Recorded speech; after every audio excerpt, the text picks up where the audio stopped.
Bonjour à tous, on commence notre revue de presse sur Afrique-Sport avec les sites internet d'information sportive et c'est avec le 360 degrés sport. En attendant de poursuivre, n'oubliez pas de vous abonner à notre chaîne et d'activer la notification pour recevoir nos actualités. L'affaire de racisme contre Issoufou Dayo suscite débat. Abdelhamid Aberchan, président de l'Ittihad Riyadi de Tanger, affirme dans un communiqué ce vendredi ceci: nos valeurs sont à l'opposé des dénigrements et racisme à l'encontre des joueurs africains dont beaucoup ont porté le maillot de notre club sans avoir eu le moindre problème du genre. Vraisemblablement contrarié, Abdelhamid Aberchan indique avoir ordonné l'ouverture d'une enquête interne rigoureuse pour s'assurer d'un éventuel comportement raciste d'un de nos joueurs contre Issoufou Dayo et nous ne freinerons pas à faire preuve de sévérité. La réponse d'Aberchan vient en réaction à un communiqué des responsables de la Renaissance sportive de Berkane, RSB, lesquels déclarant que leur défenseur central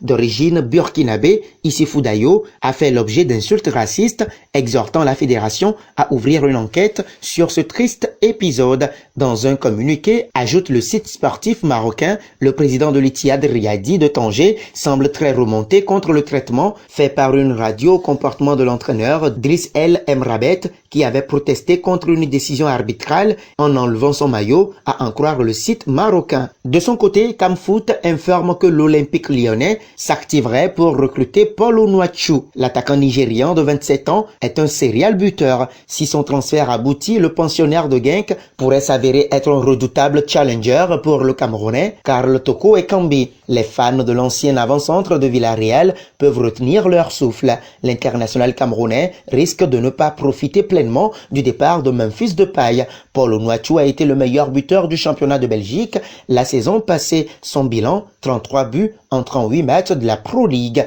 DZ Foot n'a pas froid aux yeux. Le site sportif algérien rapporte que les joueurs du CRB Louizdad ont été agressés après le match de la 30e journée de Ligue 1. Après les scènes de heurts qui ont émaillé la fin du match entre la SAM et le Paradou, rappelle le média algérien, d'autres scènes de violence ont eu lieu, cette fois-ci après le match opposant l'ES Sétif au CRB Louizdad. Le leader, l'ES Sétif, recevait son dauphin, le CRB Louizdad. Le match s'est conclu par un score nul et vierge 0-0, permettant à l'ES Sétif de préserver son siège de leader avec 3 points d'avance et un match en plus sur son dauphin, le CRB. Dans un communiqué publié sur Facebook, le CRB Louizdad condamne l'agression lâche du défenseur central, Sofiane Bouchard, et certains joueurs de l'équipe après la fin du match. Allez, on file en Europe avec Afrique Sport qui informe qu'une histoire de Covid-19 secoue l'Italie avant la finale. Heureusement à ce stade, les tests positifs ne sont pas liés aux joueurs, mais à 3 journalistes très proches de l'équipe.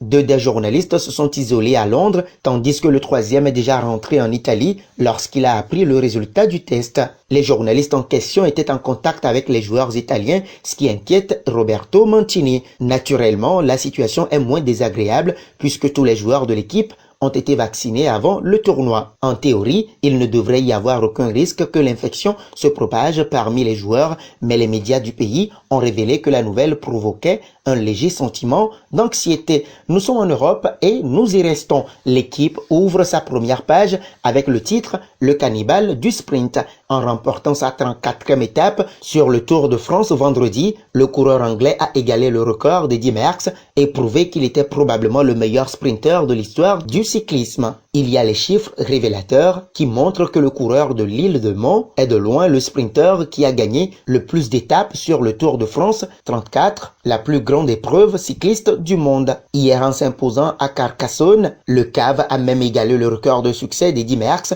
dans la grande boucle, informe le quotidien français, même si nul n'oserait comparer son palmarès à celui de l'illustre champion belge, insatiable gagneur tout-terrain. En Italie, Tuttosport affiche fièrement sur sa une Matteo Berrettini avec l'instruction selon laquelle « Vous êtes l'histoire ». Berrettini est le premier Italien en finale à Wimbledon. Matteo Berrettini écrit une autre page du tennis italien en battant nettement le Polonais Hubert Hurkacz en 4-7, 6-3, 6-0, 6-7, 7, 6-4 en un peu plus de 2h30 de jeu et va maintenant retrousser ses manches pour le rituel Novak Djokovic, le numéro 1 mondial serbe qui, dans l'autre demi-finale, s'est débarrassé avec une nette 3-0, 7-6, 7-5, 7-5 du Canadien Denis Shapovalov. Pour la finale de l'Euro 2020, Sport Bild refait l'histoire de ce qui relie les Free Lions à Munich en 1860 à sa une. Charlie Viette, 49 ans, est un journaliste au Sun anglais depuis 1996. Il s'occupe des clubs de la Premier League et de l'équipe nationale d'Angleterre. Pour Sport Bild Online, il commente en exclusivité le football britannique. L'Angleterre a eu de la chance grâce à un juge de ligne russe en finale en 1966.